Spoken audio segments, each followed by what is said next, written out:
Shalom warga kerajaan, senang sekali hari ini kita boleh kembali dalam program Kingdom Insight His Gift for You. Doa kami Anda selalu diberkati oleh Tuhan melalui program ini dan juga Anda selalu sehat, Anda selalu berada dalam perlindungan dan penyertaan Tuhan. Dan tanpa terasa untuk seri budaya kerajaan kita akan memasuki episode yang terakhir. Puji Tuhan. Begitu Kuden. Oleh anugerahnya, kasih karunia dan kemurahannya. Ya, betul. Kita boleh ada dalam pembicaraan ini. Ya. Sampai di bagian yang terakhir. Tapi ini bukan akhir dari semuanya. Betul, ya. Ini sebab di depan-depan ada topik-topik yang jauh lebih menarik. Tidak kalah menariknya. Tidak kalah menariknya, betul ya. Untuk kita pelajari. Betul, memang betul. Hikmat Alkitab itu tidak terbatas. Tidak terbatas. Dilihat dari semua sisi Alkitab selalu mengajarkan sesuatu yang indah dari hidup kita. Karena itu hari ini kita akan berbicara tentang satu hal yang Yesus ajarkan kepada kita, yaitu hikmat yang dari atas. Ini mirip dengan lagunya KGC yang baru. Album terbaru dari KGC. Teman-teman bisa cek di Spotify lalu ada beberapa platform yang dipakai ya. Jadi ini sekaligus kita mendukung istilahnya apa itu, produksi dalam negeri. Cintailah produksi dalam negeri. Cintailah produksi kerajaan. Apalagi anak-anak muda kita. Betul. Dan kita ada di tema Regeneration tahun 2021 ini. Tahun yang Gembala Senior kita bilang ini kita harus melihatnya dari sisi yang berbeda. Tahun dimana saya percaya juga lawatan, jamahan, kedahsyatan, sign and wonders Tuhan pasti nyatakan di tengah-tengah kita ya. Amin, amin, amin. Haleluya. Nah, saya ingin mengutip dari pengajaran Yesus di Matius 7 ayat 24 sampai 29. Mungkin saya highlight 4 ayat saja, 24, 25, 26, 27. Dikatakan begini, setiap orang yang mendengar perkataanku ini dan melakukannya, ia sama dengan orang yang bijaksana, yang mendirikan rumahnya di atas batu. Kemudian turunlah hujan dan datanglah banjir, lalu angin melanda rumah itu. Tetapi rumah itu tidak rubuh, sebab didirikan di atas batu. Tetapi setiap orang yang mendengar perkataanku ini dan tidak melakukannya, ia sama dengan orang yang bodoh, yang mendirikan rumahnya di atas pasir. Kemudian turunlah hujan dan datanglah banjir. Lalu angin melanda rumah itu, sehingga rubuhlah rumah itu, dan hebatlah kerusakannya. Nah, kemudian saya ingin tahu dari perumpamaan yang diajarkan oleh Yesus, kalau saya amati baik-baik, ini ada beberapa kata kunci, Guden ya. Ada kata rumah, ada kata pasir gitu ya, ada kata batu karang. Ya, batu yang dimaksud di sini adalah rock. Nah, kemudian bisa nggak menjelaskan kepada kita? Ada satu lagi. Hujan, angin, banjir. Ya, oke. Lalu rubuhlah rumah itu. Satunya nggak rubuh. Nah, yang dimaksud dengan rumah itu apa, Guden? Apakah kehidupan kita atau seperti apa? Ya, kalau kita melihat pada konteks dari apa yang Tuhan nyatakan, pasti itu bukan rumah secara literal. Meskipun kalau secara literal, saya nggak pernah sekolah arsitek atau sipil ya. Teknik sipil. Ini kalau Gembala Senior kita mantep nih ngomongnya ya. Tapi ya secara umum kita tahu bahwa ini terjadi pada dunia nyata juga gitu. Kalau kita ngomong rumah, tapi rumah di sini saya yakin bisa diaplikasikan. Yang paling jelas adalah bicara tentang kehidupan kita. Tapi itu juga bisa, misalkan kita bicara tentang pola pikir kita. Intinya adalah bahwa apa yang kita bangun itu selama kita hidup di bumi ini yang menjadi tempat di mana kita akan stay di situ. Kira-kira kan rumah kan begitu pengertian. Jadi bisa bicara kehidupan kita, bisa bicara tentang inilah ya. Tapi ini lebih fokus kalau saya rasa bicara tentang kehidupan, kan? Itu. Nah, sebagai warga kerajaan kalau begitu kita diminta untuk membangun rumah kita ini dengan landasan yang batu, yang kokoh ya, yaitu batu karang bukan pasir ya. Nah ini maksudnya bagaimana Godin? Nah mungkin kita start dengan yang bahaya ini dulu ya. Yang bahaya ini kan pasir ini. Ya. Jadi ya, ini mungkin pasir. Orang bilang wah itu alegori Pak. Ya memang harus dialegorikan ya. Jadi pasir menurut saya gampangannya adalah sesuatu yang mudah berubah. Ya kan, karena pasir itu kita taruh di tempat mana saja. Pasir bisa ditaruh dimanapun. Dia mengikuti bentuk dari tempat itu ya. Karena sifat mudah berubahnya itu. Apakah? Nah pertanyaannya berarti sekarang gini kan, di dunia ini apa yang bisa berubah? Atau lebih gampang lagi, lebih tepat lagi gini, apa yang mudah untuk berubah di dunia ini. Nah kalau kita lihat apa yang ada di sekitar kita lihat apa yang ada di sekeliling kita tahu keterkenalan misalkan mudah berubah. Popularitas ya kan? Di YouTube kita bisa lihat misalkan artis yang dulu terkenal sekarang jadi seperti ini. Yang dulu ganteng jadi elek, yang dulu ayu cantik jadi jelek, dulu langsing sekarang langsungnya langsung banget gitu misalkan ya kan. Lalu yang dulu sehat jadi penyakitan. Termasuk yang gitu. Duitnya banyak Godin dia. Iya tentu kekayaan. Saja. Kekayaan, keterkenalan, kemasyuran, sebut apa aja yang ada di dunia ini yang ya bukan berarti kita tidak boleh kemudian ada di sana. Tapi itu nggak boleh dijadikan landasan kehidupan semuanya itu. Maksudnya kalau kita nggak di situ kita nggak hidup gitu. Enggak gitu. Itu sesuatu yang tidak long lasting, tidak tidak berdasar kuat, tidak bisa, bukan fondasi yang sesungguhnya yang hidup kita harus taruh di situ. Ya, jadi sebagai warga kerajaan kita tidak boleh membangun hidup kita di atas semuanya itu. Demikian, betul. Itu. Dan kita harus membangunnya justru di atas batu karang sekarang ya. Iya, betul. Karena apa? Sesuatu yang teguh. Nah, ini masih dalam konteks ya. Artinya karena ketika kita membangun rumah itu di atas landasan yang demikian. Nah, bagian yang berikutnya kan dikatakan begini. Sebelum kita masuk kepada batu karang ya. Adalah pada saat ada dua rumah, yang satu dibangun di atas pasir, satu di atas batu. Sebelum terjadi apapun, keduanya maksudnya kelihatannya fine-fine kelihatannya aja. Kokoh begitu ya. Kelihatannya bagus, kelihatannya oke. Iya, betul. Kelihatannya itu, dan kalau bicara landasan ini saya tiba-tiba ide muncul ya. Kalau bicara tentang fondasi, ya itu kan sesuatu yang nggak terlihat. Kan kita nggak pernah lihat rumah itu yang fondasinya sekaligus kelihatan. Betul, ya. Satu, dua, itu sesuatu yang tersembunyi di bawah permukaan. Seperti gunung es Godin ya, fenomena gunung es itu. Ada yang bagian bawahnya. Kelihatannya hanya di atasnya aja kecil ya, padahal bawahnya. Dan yang di bawah ini yang lebih penting harus kita perhatikan, ya kan? Nah, lalu kemudian yang berikutnya adalah bahwa saya tidak pernah melihat orang tuh mengagumi fondasi. Rumah fondasinya bagus ya. Karena memang di bawah nggak kelihatan. Tapi itu menentukan apa yang ada di atasnya. Menopang apa yang ada di atasnya. Nah, Alkitab berkata begini. Sampai kemudian, ini serangan dari segala arah kan. Turunlah hujan dari atas.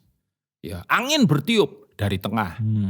Lalu banjir melanda dari bawah. Betul. Ini serangan dari segala arah. Seperti yang terjadi 1 tahun belakangan ini kan, ketika kemudian dunia dilanda oleh COVID-19, ketika dunia dilanda oleh wabah yang seperti ini, dan di tahun-tahun sebelumnya kita tahu ketika dunia dilanda oleh goncangan ekonomi, negara adidaya kayak Amerika aja kelabakan, dan kita tahu ada berapa institusi keuangan yang kemudian dalam tempo 1 hari kemudian kolaps dan bahkan ada banyak orang bunuh diri karena tiba-tiba harus kehilangan uang dalam jumlah besar yang mereka percayakan.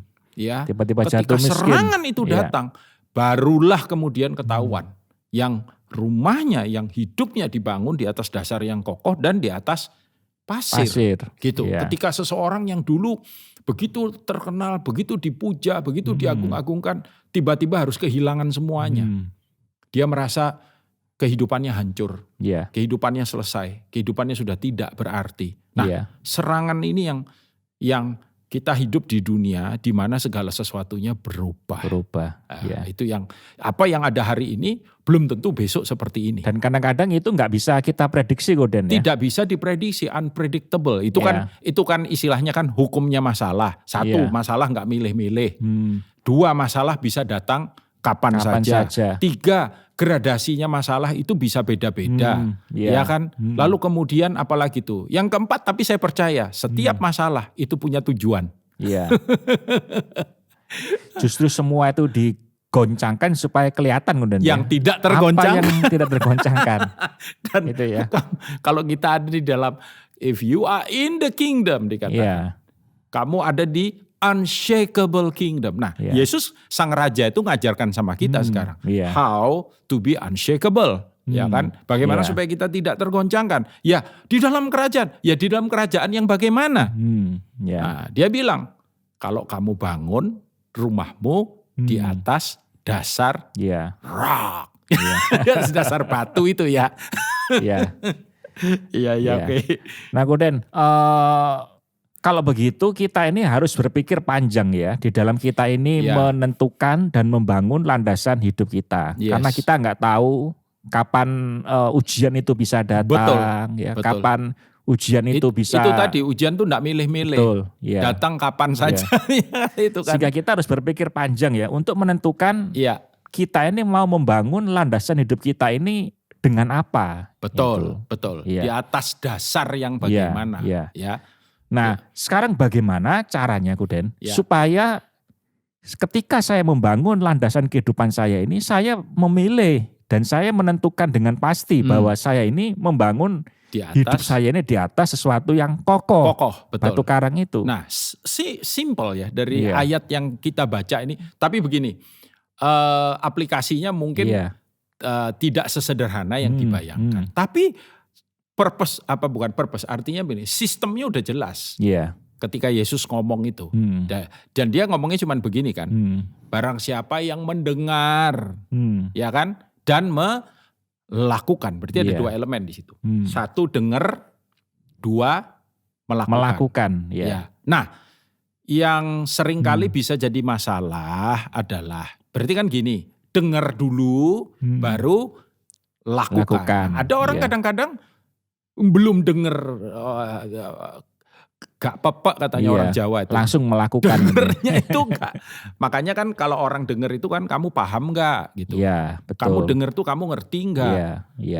Ini di sini itu keputusan untuk kita mau terbuka, open minded, belajar dan kemudian tidak mudah menyerah ketika kita belajar dan ini faktor yang penting. Gitu. Tapi juga ada orang begini, dia sudah mendengar, dia sudah paham, dia sudah tahu, tapi dia gak melakukan. Jadi ini kayak 2 sayap kan. Kayak 2 sayap itu dua-duanya harus berfungsi dengan baik untuk kita bisa terbang gitu. 1 sayap aja ya nggak bisa. Nggak bisa. Terlalu berat bebannya, betul. Jadi dengar, paham, ngerti, hebat. Dan kita lakukan, tahu ada orang tapi pertanyaannya gini, kamu lakukan nggak?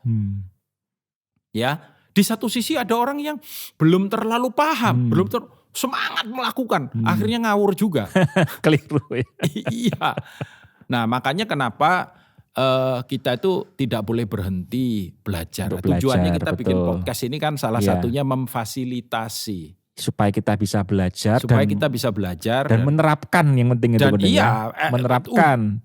Tujuan terakhirnya adalah pasti menerapkan mengimplementasikan kebenaran itu dalam hidup kita. Betul.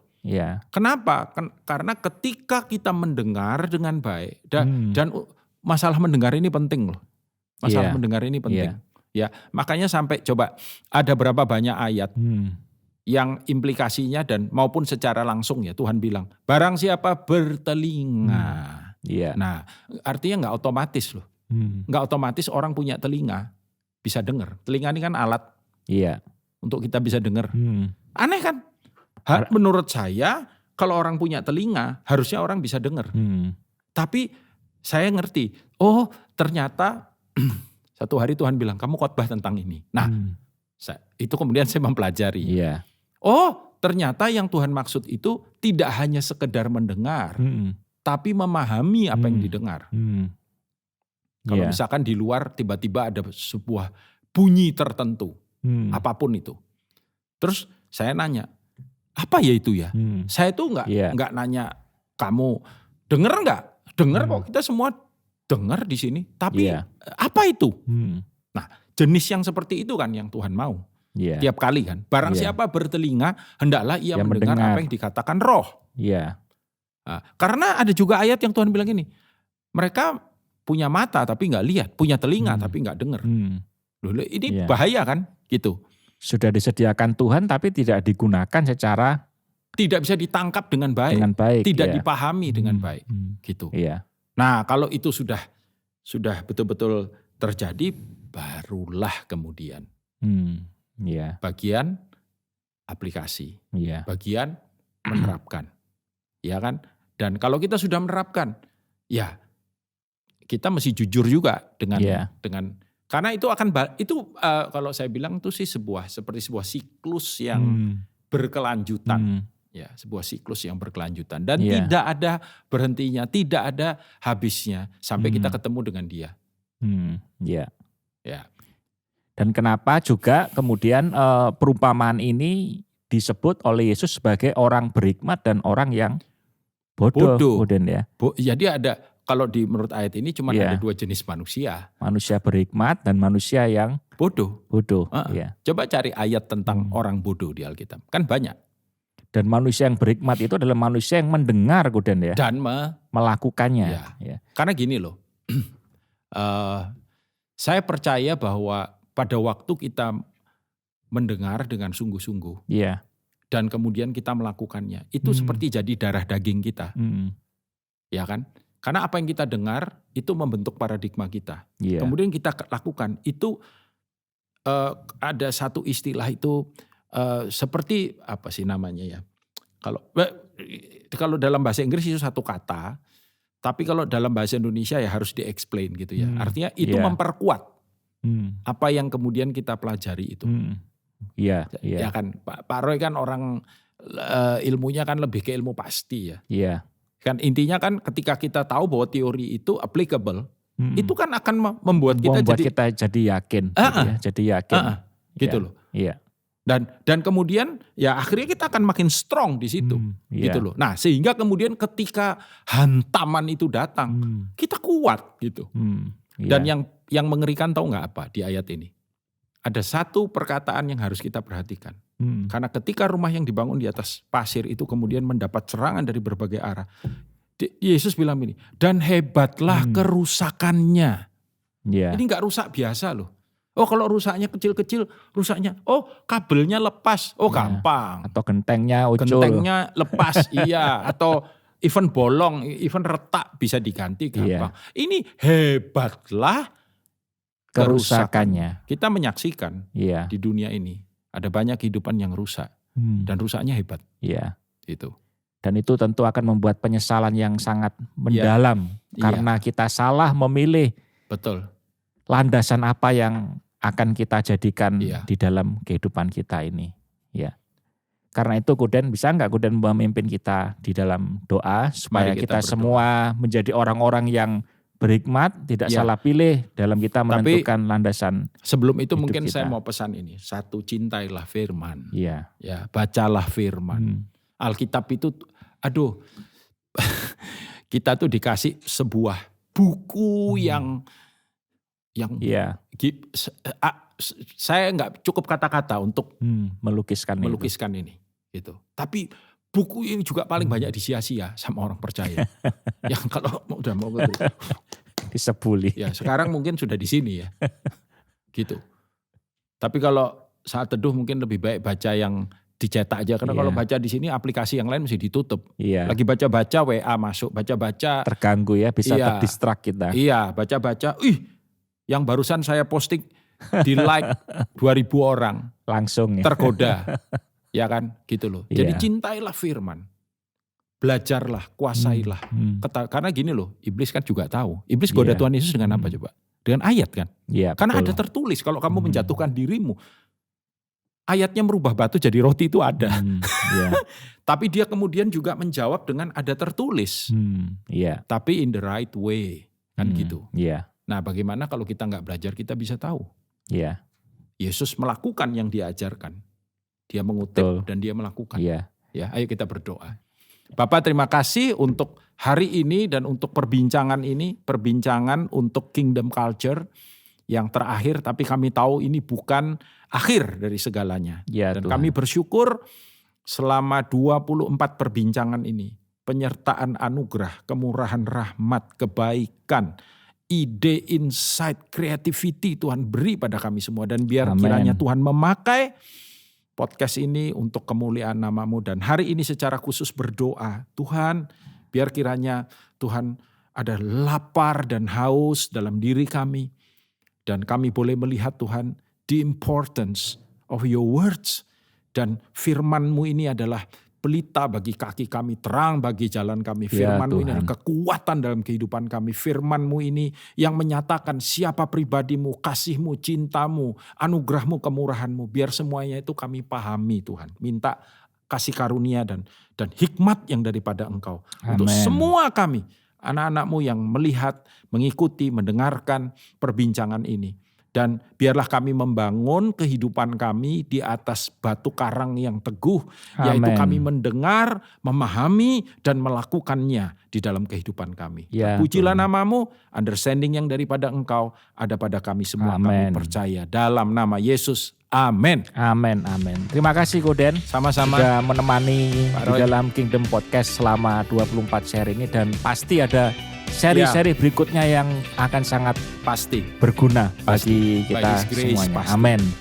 Karena itu teman-teman jangan lupa untuk selalu terus melakukan kebenaran firman Tuhan dalam kehidupan kita sehari-hari. Sekecil apapun itu, selalu landaskanlah hidup kita berdasarkan firman Tuhan.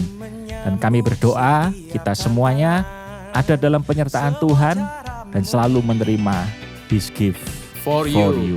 Amin. Amin. Di mana kan ku cari kedamaian yang melampaui segala pikiran. Tiada teori yang sanggup jelaskan betapa dahsyat Engkau Tuhan. Semua yang terbaik dunia takkan dapat memberi. Semua yang ku cari di satu pribadi. Anugerah ilahi, ku tidak sendiri. Penyertaan Tuhan sempurna dalamku.